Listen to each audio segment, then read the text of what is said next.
முதலமைச்சர் விஜயின் கடைசி திரைப்படமான ஜனநாயகன் வரும் 23ஆம் தேதி வெளியாக உள்ள நிலையில் பெங்களூரு உள்ளிட்ட மாநில பகுதிகளில் இதற்கான முன்பதிவு தற்போது தொடங்கியுள்ளது.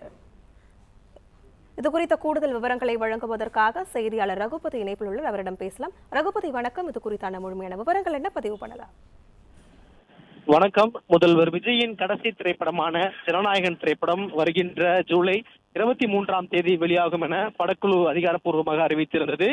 ஜனநாயகன் திரைப்படம் உலகம் முழுவதும் வெளியாக இருக்கக்கூடிய நிலையில் தமிழகத்தில் மட்டும் 1000க்கும் மேற்பட்ட திரைகளில் திரையிடப்படும் என திரையரங்கு உரிமையாளர் சங்கம் தரப்பில் தெரிவிக்கப்பட்டிருக்கிறது. இந்த நிலையில் ப்ரீ புக்கிங் எப்பொழுது என்று ரசிகர்கள் எதிர்பார்த்துக் கொண்டிருந்த நிலையில் இந்தியாவின் ஒரு சில மாநிலங்களில் அதற்கான முன்பதிவானது தொடங்கி இருக்கிறது. குறிப்பாக பெங்களூரு போன்ற கர்நாடகா மாநிலங்களில் இந்த ப்ரீ புக்கிங் ஆனது தொடங்கி இருக்கிறது. ப்ரீ புக்கிங் தொடங்கிய சில நிமிடங்களிலேயே அனைத்து டிக்கெட்டுகளும் விற்று தீர்ந்ததாகவும் அந்தந்த திரையரங்கு உரிமையாளர்கள் தெரிவிக்கிறார்கள். அந்த ஆன்லைன் மூலமாகவும் பதிவிட்டிருக்கிறார்கள்.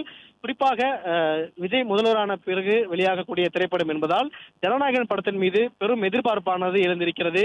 அதற்கான ப்ரமோஷன் பணிகளில் தயாரிப்பு நிறுவனமானது தீவிரமாக ஈடுபட்டு வருகிறது.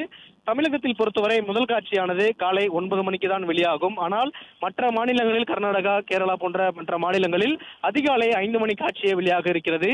இந்த நிலையில் கர்நாடகா மாநிலம், கேரளா மாநிலம் போன்ற எல்லை பகுதிகளில் இருக்கக்கூடிய தமிழ் மக்கள் அங்கு சென்று டிக்கெட் முன்பதிவு செய்வார்கள் என்றும் அவர்கள் அங்கு சென்று பார்க்கக்கூடிய அந்த காட்சிகளுக்கு டிக்கெட் ஆனது முன்பதிவு செய்யக்கூடிய நிலை ஏற்பட்டிருப்பதாகவும் இதனால் அங்கு வேகமாக அந்த டிக்கெட் விற்பனை தீர்வதாகவும் ஒரு தகவல் ஆனது கிடைத்திருக்கிறது.